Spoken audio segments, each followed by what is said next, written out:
And then, binigyan ako ng break. Oo, yun na nga. Doon ako papunta. Ano ang una mong soap na ikaw ang head writer sa GMA?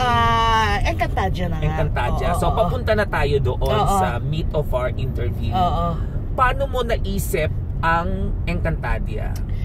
Naalala mo, nagpa-summit meeting sila sa lahat ng writers noon. Dinala tayo sa Tagaytay. Okay. Tapos, ang binigay na peg sa akin, gawa ka ng Diwata Stories. Parang Maria Makiling. Yan lang ang peg. Okay. Kasabay ba ito nung kasabay ito ng Mulawin na ang nauna nating naisip na title ay Alwina. By the way, sinabi si Joseph Balboa ang nakaisip noon parang babaeng lumilipad. Babaeng ibon. Tapos sabi natin Alwina ang title. Pero yun na lang ang naging pangalan. Nung napunta kay Don Michael, ginawa niya Mulawin. Okay.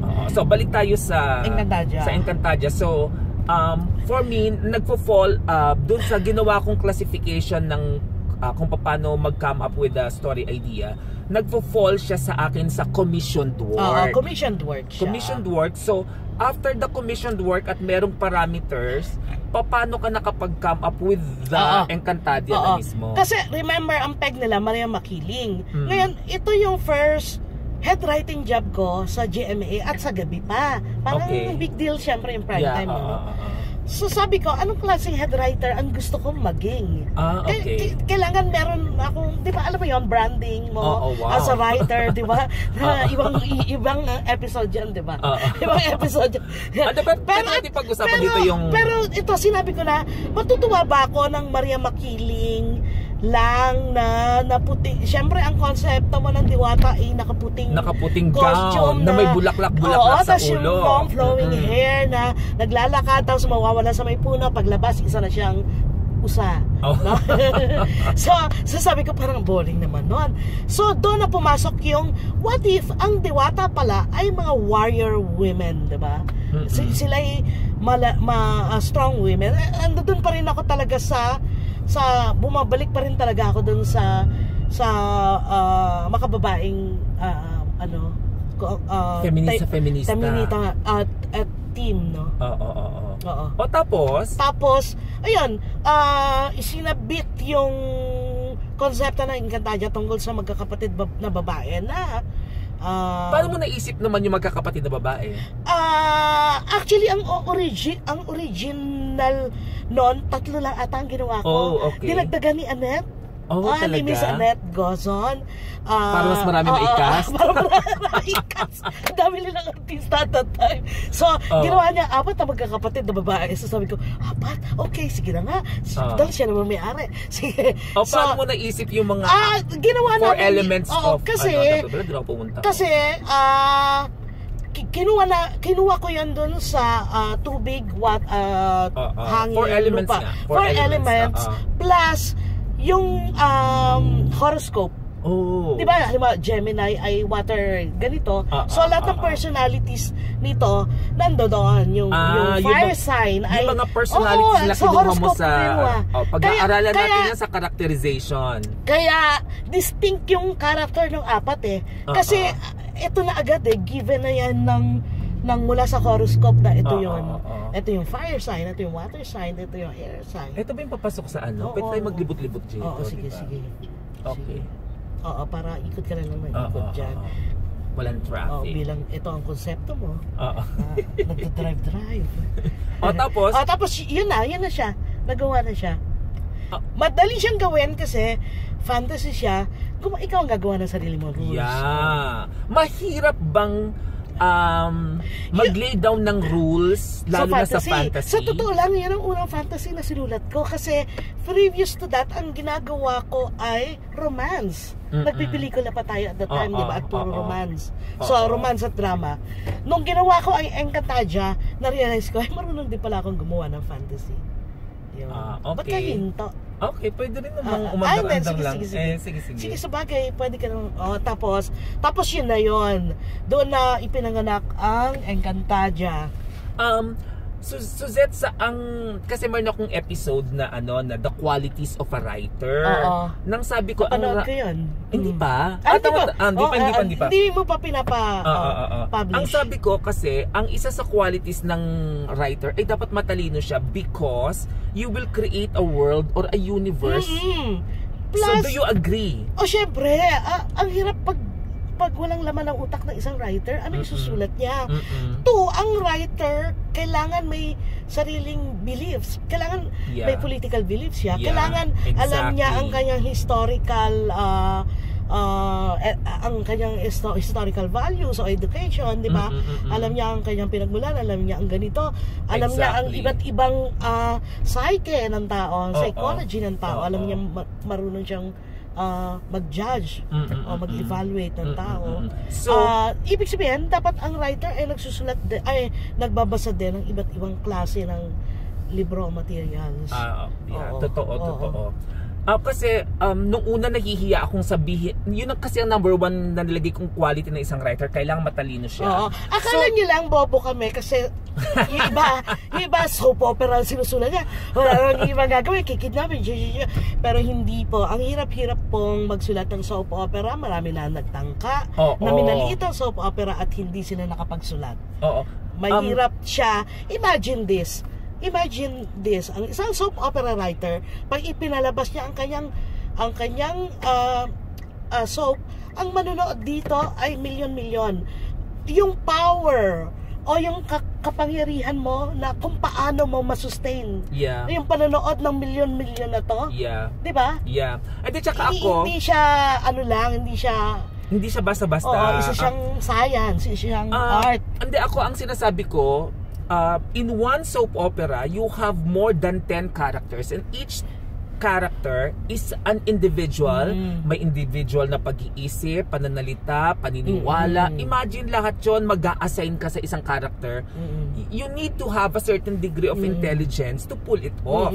Bukod doon, iisip ka pa ng kwento nila, di ba? Na kahit magsanga-sanga, may coherence yung buong story mo. So, yun. Ano pa mga kailangan nating malaman sa Encantadia? Wala na. Hindi. How about yung mythology mismo ng Encantadia? Paano ka napunta doon sa mythology? Kasi sa pag nagsulat ka, lalo na pag fantasy, nag-create ng isang mundo ng mga diwata. Definitely, iba-iba hindi tao ang kanilang paniniwala tungkol sa paano sila kumain, paano sila ano ang kanilang political o socio-economic system, 'di ba? Material tapos ang kanilang paano sila makipagsiping, paano sila mamatay, di ba? Paano sila mamatay? Diba yung marami kang paru-parong ganon, di ba? Paano sila maglibing? Di ba? Nagka-create ka talaga ng sariling mundo na ibang-iba sa mundo ng mga tao, ng totoo. Kasi yun ang hinihingi ng fantasy yung imagination, di ba? Do you research sa ibang mythologies tapos pinapasok mo sa kwento mo? Kunyari ang binasa sa ko, Indian mythology. Hindi, at the time ang mga binasa ko yung mga existing stories ng mga diwata. Ay, Suzette, may iihi. Dito pa sa tapat natin.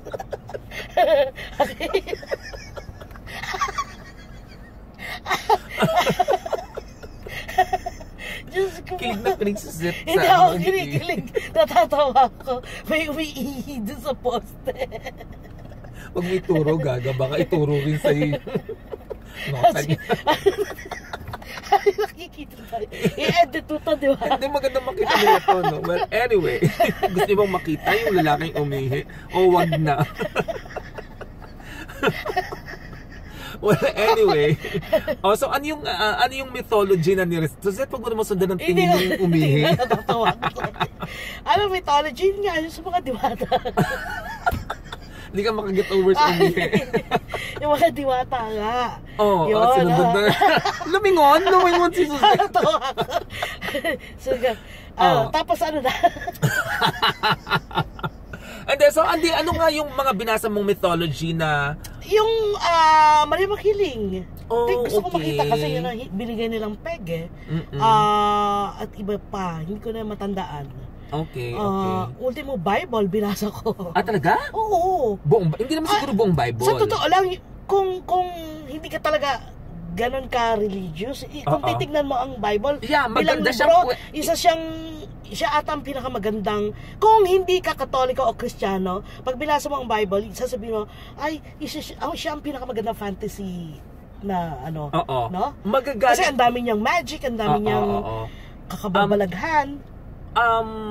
Katoliko ako, naniniwala ako sa ako rin Katoliko ako, pero magagalit sa akin ang mga Katoliko pag sinabi ko na ang Bible pwedeng mythology, kung paano ang mythology nila Zeus. Ng Greek mythology, di ba? So, pwede mo siyang ikumpara doon, di ba? Pwede.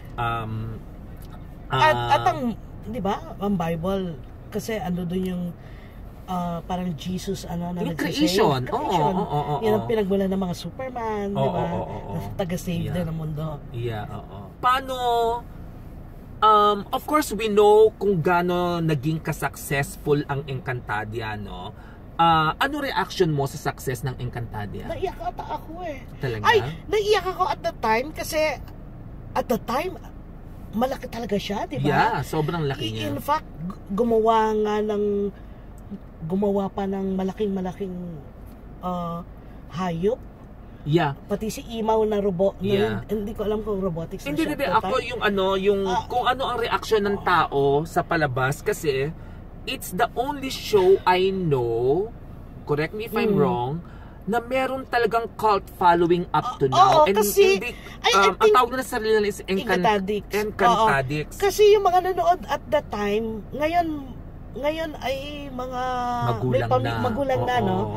Tapos pinanood nila kasama ng mga anak nila yung itong recent lang na Encantadia. Of course, ibang-iba ang kwento ang nangyari sa kwento ngayon sa nangyaring kwento before, kasi ang daming nangyari. May alam ka bang ibang show na nagkaroon talaga ng cult following enough sa television? Enough para may tawag sila sa sarili nila? Hindi ko alam eh. Ito at least itong Encantadia. Alam natin for sure, di ba? Buhay na buhay siya. So at ang kinatutuwa ko noon, kasi may dalawang generation ng mga bata na nanonood niya na ikukwento nila sa mga anak-anak nila later on, di ba? At sila yung mga Encantadix na tinatawag nila sarili nila. So, yung kay Lola Basyong before, di ba? Ano yung Lola Basyong before? Hindi ba nagkaroon ng cult following yun? O kwento-kwento lang yun? Which one? Hindi ba siya TV? Hindi ko alam. Okay.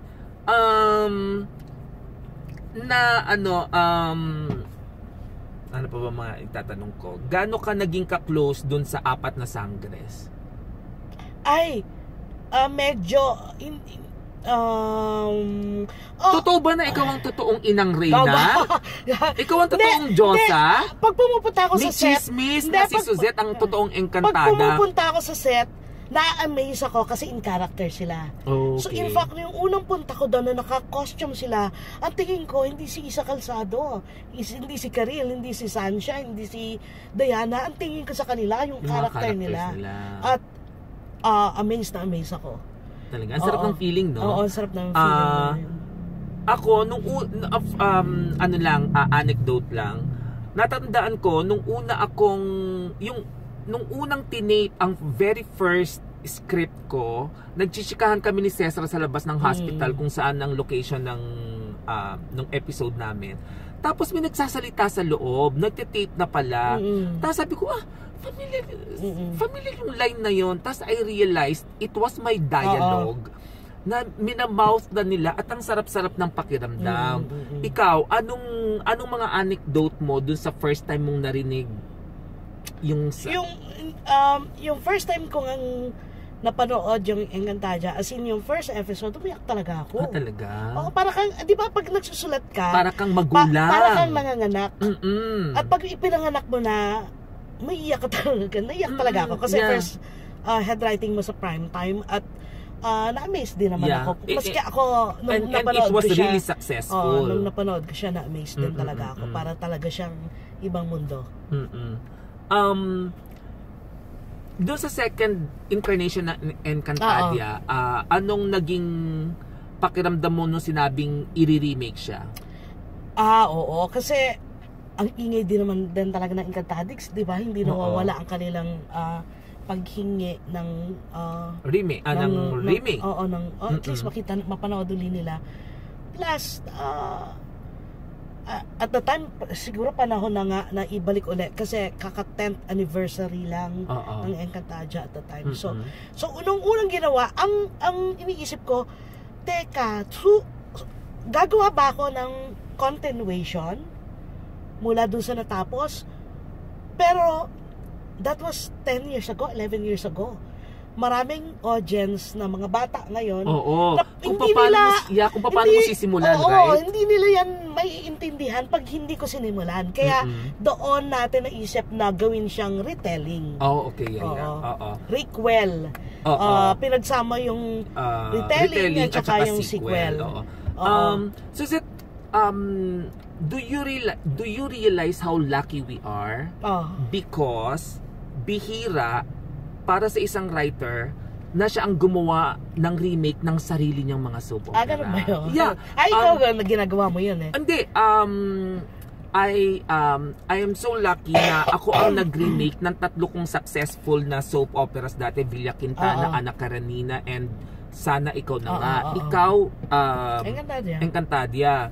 For all we know, 5 years from now, kapag ni-remake ang My Husband's Lover, ikaw pa ulit ang gagawa, di ba? Sana, nasa industry pa, di ba? Nandito pa tayo, no? Kasi sobrang lakas din ng My Husband's Lover. Doon na tayo papunta ngayon sa Husband's Lover. Paano nabuo ang My Husband's Lover? Bagong bihis ng Kabitan. Okay, yeah. Yung bagong bihis ng Kabitan. Yeah, Kasi laging nagre-rate ang mga, sa totoo lang kung bakit maraming Kabitan sa area. Kasi nagre-rate siya. Always. Pinapanood nyo kasi. Tapos magre-reklamo kayo.